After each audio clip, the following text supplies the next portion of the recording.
सूरज गुरूब हो जाए, इफ्तार का वक्त हो जाए, तो हमें रोज़ा जो है वो इफ्तार कर लेना चाहिए।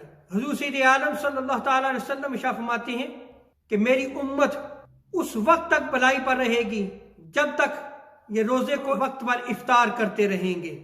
और सही इब्न हिब्बान की रिवायत में आता है, अल्लाह तबारक व तआला इरशाद फरमाता है, मेरे वो बंदे मुझे बड़े महबूब हैं, मैं उनसे बड़ी ही मोहब्बत करता हूँ जो अफ्तारी में जल्दी करें। और हुजूर अलैहिस्सलाम का मामूल मुबारक भी यही था। मोमिनीन सैयदा आयशा सिद्दीक़ा रज़ियल्लाहु ताला अन्हा बयान फरमाती हैं कि हुजूर अलैहिस्सलाम रोजे से थे और अफ्तारी का वक्त हुआ और हुजूर अलैहिस्सलाम के सामने एक खजूर थी और आप सूरज गुरूब होने का इंतजार फरमा रहे थे। जो ही सूरज गुरूब हुआ, आका अलैहिस्सलाम ने अपना रोजा इफ्तार फरमा लिया।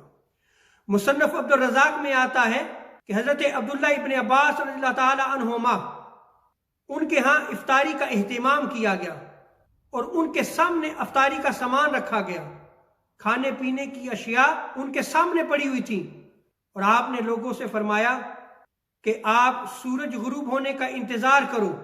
जो ही सूरज गुरूब हुआ, हजरत अब्दुल्ला इब्न अब्बास रज़ियल्लाहु ताला अन्हुमा को इतला दी गई और आपने लोगों से फरमाया कि तुम सब अपने रोजे को इफ्तार कर लो।